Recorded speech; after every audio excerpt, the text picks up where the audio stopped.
ஆன்மீக நண்பர்கள் அனைவருக்கும் என்னுடைய அன்பான வணக்கங்கள். செப்டம்பர் மாத ராசி பலன் 2025. செப்டம்பர் மாதம் எந்த ராசிக்கு அதிர்ஷ்டமாக இருக்கும், எந்த ராசிகளுக்கு அதிக நன்மைகள் கிடைக்கும், இந்த பதிவில் தெரிந்து கொள்ளலாம்.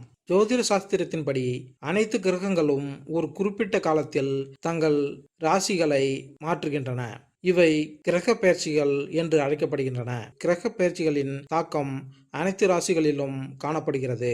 சில ராசிகளில் இவை நல்ல பலன்களையும் சில ராசிகளில் பிரச்சனைகளையும் ஏற்படுத்துகின்றன. செப்டம்பர் மாதத்தில் சூரியனுடன் சேர்ந்து புதன், சுக்கிரன் மற்றும் செவ்வாய் ஆகிய கிரகங்களும் தங்கள் ராசிகளை மாற்றுகின்றன. ஜோதிட ரீதியாக இந்த முக்கிய ஒரு மாதமாக உள்ளது. செப்டம்பர் மாத கிரக மாற்றங்களின் தாக்கம் அனைத்து ராசிகளிலும் காணப்படும். எனினும் சில ராசிகளில் இந்த அதிகப்படியான நன்மைகள் கிடைக்கும். இவர்களுக்கு இந்த மாதம் பொற்காலமாக ஜொலிக்கும். இந்த அதிர்ஷ்ட ராசிகள் பற்றி இந்த பதிவில் காணலாம். செப்டம்பர் மாதத்தில் மேசம் முதல் மீனராசி வரையிலான 12 ராசிகளுக்கும் பலன்கள் எப்படி இருக்கும் என்பதை இந்த பதிவில் காணலாம். மிதுனம் ராசி. இந்த மாதம் உங்களுக்கு மிதமான பலன்களை தரும்.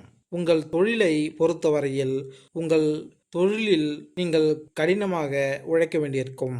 வேலை அழுத்தம் மற்றும் பணியிடத்தில் ஒருவருடன் வாக்குவாதம் ஏற்பட வாய்ப்புகள் உள்ளன. ஆனால் கடின உழைப்பாளிகள் மற்றும் பொறியியல் துறையுடன் தொடர்புடையவர்கள் சிறப்பான பலன்களை பெறுவதற்கான வாய்ப்புகள் மற்றும் பணியிடத்தில் அவர்களின் நிலை வலுவடையும் வாய்ப்புகள் உள்ளது.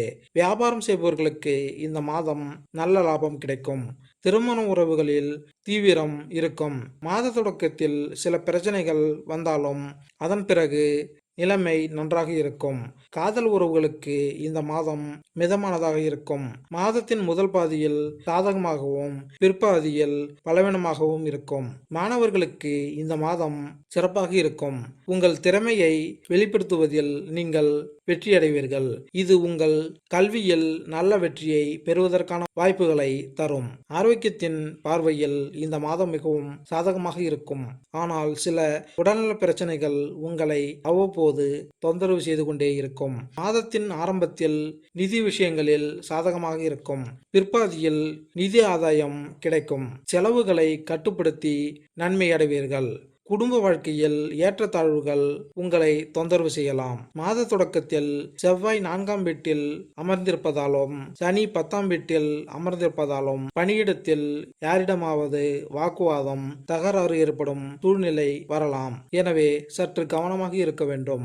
அவற்றை கையாண்டால் நல்ல காரியத்தில் வெற்றி கிடைக்கும். மாதம் முழுவதும் 7ஆம் வீட்டிற்கு அதிபதியான குரு முதல் வீட்டில் அமர்ந்து 7வது வீட்டை பார்ப்பார். சனி பகவான் 10ஆம் வீட்டில் இருந்து 7வது வீட்டையும் செவ்வாய் கிரகம் 7வது வீட்டையும் மாத தொடக்கத்தில் பார்க்கிறார். உயர்கல்வி படிக்கும் மாணவர்கள் கூர்மையான புத்திசாலித்தனத்தின் பலனை பெறுவீர்கள்.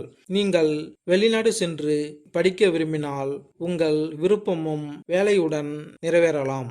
அதாவது படிப்புடன் வேலை கிடைக்கும். உங்கள் உடன் பிறந்தவர்களுடனான உறவு நன்றாக இருக்கும். அவர்களின் பிரச்சனைகளில் அவர்களுக்கு உதவலாம். சுக்கிர பகவான் 3வது வீட்டில் நுழைவதால் நீங்கள் உங்கள் காதலியை ஒரு நண்பரை போல் நடத்துவீர்கள். இது உங்கள் உறவை ஆழமாக்கும் மற்றும் நண்பர்களுடனான உங்கள் உறவிலும் உதவும். செவ்வாய் 5ஆம் வீட்டில் பயிற்சிப்பதால் இந்த பிரச்சனைகள் குறையும்.